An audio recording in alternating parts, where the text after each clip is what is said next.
Hi everyone, welcome back to my channel. If you're new here, hello, my name is Fernanda, and on this channel we talk about personal finance, personal development, and I help you make a mindset shift to get you to your financial goals even faster.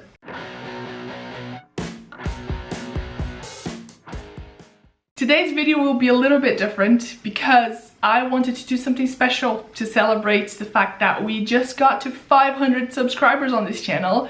So I wanted to say a massive thank you to all of you. If you're watching this video right now, if you've watched any of my other videos, you know, if you're here liking the videos and commenting on them, I really appreciate it, and it always really helps me out loads when you do that. But of course, I really hope that you find some use out of these videos as well, because at the end of the day, that is why I make them. I want to just help spread that message of financial independence and, you know, living a debt-free life, knowing that life doesn't have to be constantly worrying about paying your bills, and there's more to it than that. So I really hope that's the message that you get out of these videos and that you continue to get. And if you're not subscribed yet, make sure you do now, because there is a lot more to come from me still. So to celebrate this little milestone, I went over on my Instagram, and if you don't follow me on there yet, make sure you do. There's a link in the description. I'm extremely active on there. I'm basically there all day. I asked you guys to ask me any questions on whatever topic you wanted. So that's what we're gonna be doing today. I'm gonna answer some of those questions. They will, of course, mostly be finance related anyway, so there is still some value for you guys on this video, but maybe you'll get to know me a little bit better as well.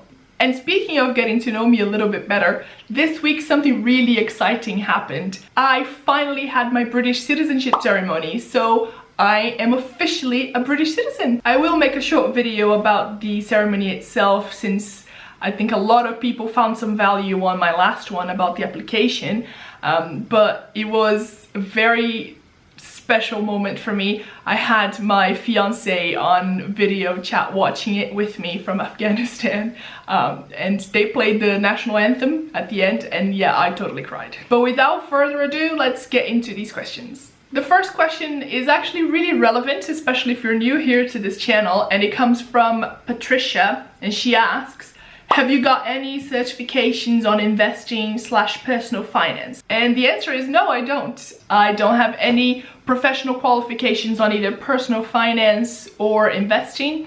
Everything that I've learned on those two subjects has been through trial and error and from doing all the reading that I can. I have learned a lot from watching YouTube videos as well. So if you guys want to start learning about these things and you don't really know where to start, a place that helped me out a lot was actually Reddit. So there are some personal finance subreddits. If you read the one for the FIRE community on there, that's always got a lot of useful information. But also engaging with the personal finance or debt-free communities over on Instagram. There is a lot of value that gets shared on there for free that can help you if you are, you know, on a debt-free journey or you want to start investing.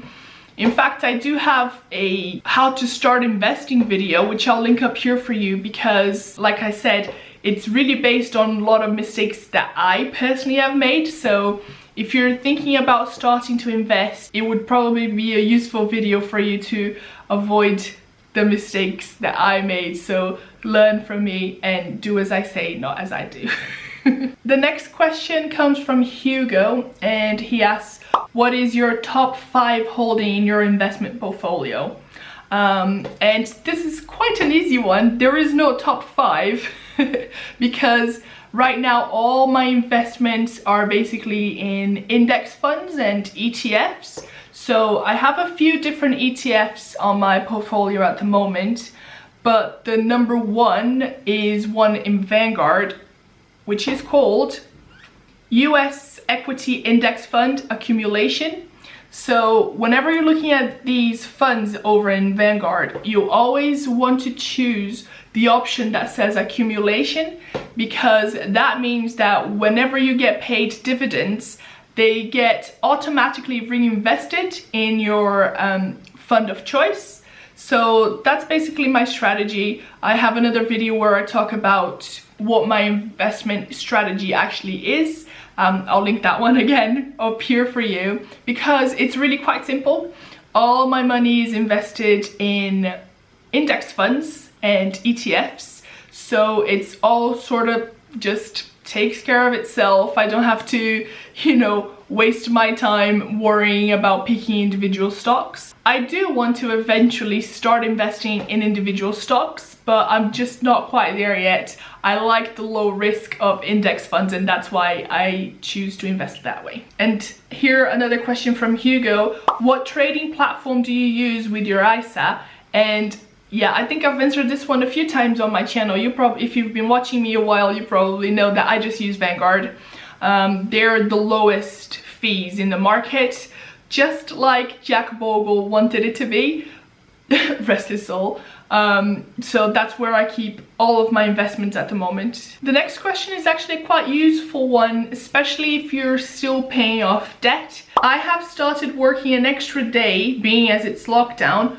Would you put the extra cash in emergency fund or debt? All right, this is an interesting one, because I think it depends. It really depends on where you are in your financial journey currently. If you have zero savings, I would start putting that extra cash into your emergency fund first. I am adept of the first 3 baby steps that Dave Ramsey recommends, not so much the other 4. And if you're unfamiliar with the baby steps, baby step number 1 is to save up £1,000. So that's what I would do first of all. Well, it's actually what I did first of all when I started my debt payment journey. Was I saved up £1,000 so that if any emergencies came my way, or you know, I had to spend some money, I didn't revert back to straight up paying for everything on my credit card. I had that little bit of a buffer. You will see a lot of people complain and say that a £1,000 emergency fund is not enough, and I would tend to agree with them, especially depending on your circumstances. If you have a big family, no, £1,000 is not enough.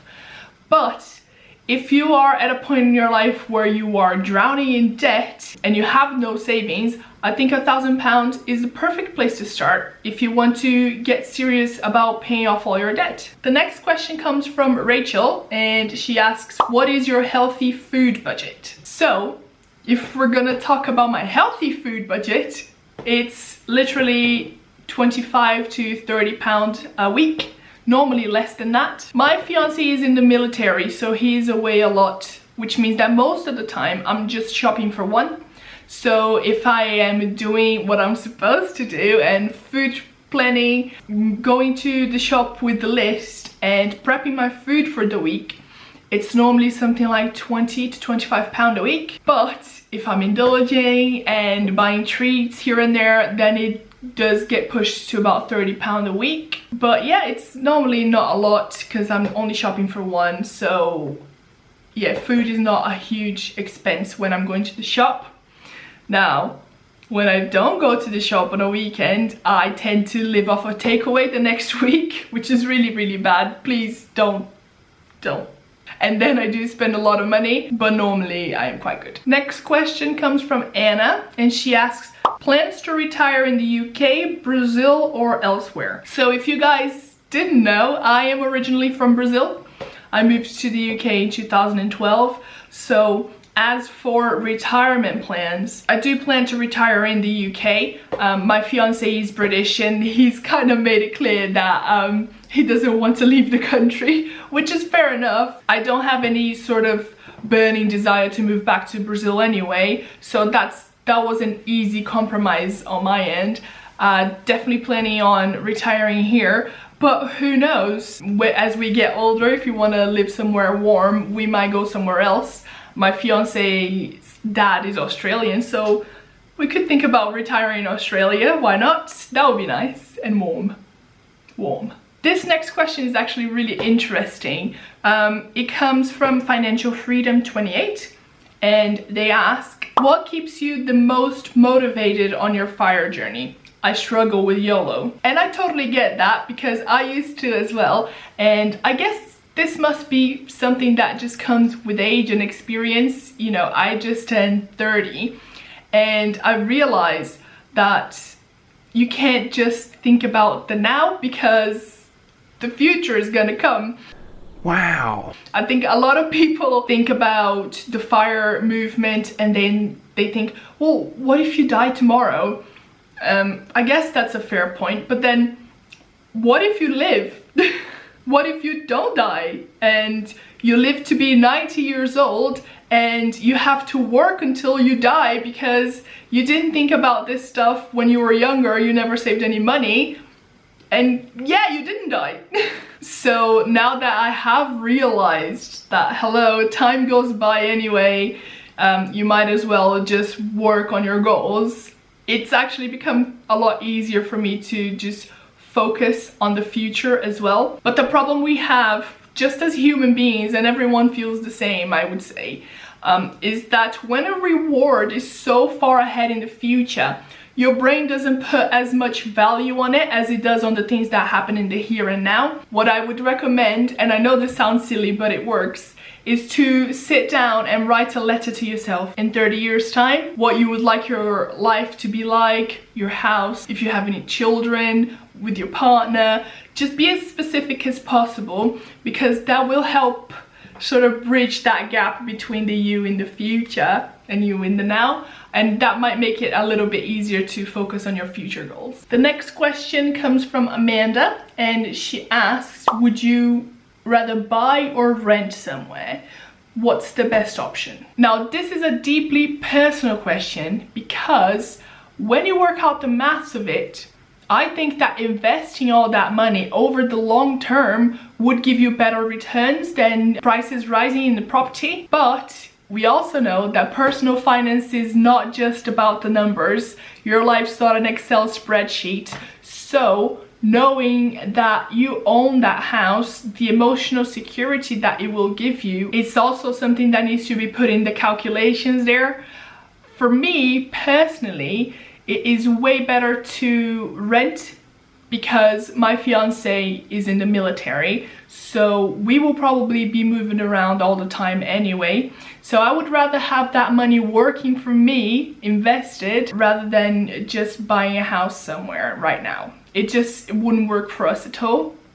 But if you're in a different situation where you already live somewhere that you know you want to settle down in, you're already further in your career and you won't need to move for other opportunities, by all means, buy a house.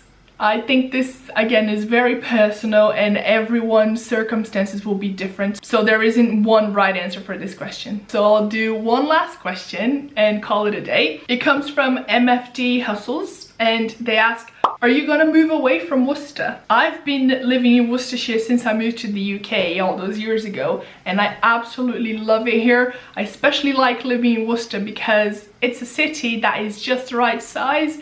It's not too big and busy, but it does have everything you need.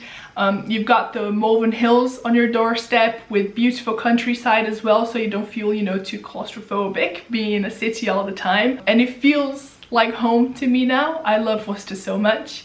But like I mentioned, Harry is in the military, so more likely than not, eventually I will have to leave Worcester. I don't see that happening in the next maybe even 2 to 3 years. We have got a wedding date for 2022, so we're saving up for the wedding, and I don't think a move in between here and now would really do us any good and certainly wouldn't help the wedding budget. We're good in this house where we live right now. I rent directly from the landlord and he's never let me down. He always fixes everything basically instantly whenever anything goes wrong, and on my end, you know, we're always paying rent on time, so it's a good relationship that works for both of us. So I'm staying put for at least another 2 to 3 years. That's it, guys. That's it for today's video. I hope you enjoyed it. Please let me know in the comments if you have any other questions, if you learned anything new today. That's always the aim. But if you did enjoy this video and you'd like to see more videos from me, make sure that you do subscribe to this channel and help me spread this message of financial independence to as many people as possible. If you did find this video useful, make sure to give it a like for the YouTube algorithm, because that helps me out a lot. And I'll see you on the next one. Bye. Yes, it's pizza time, baby.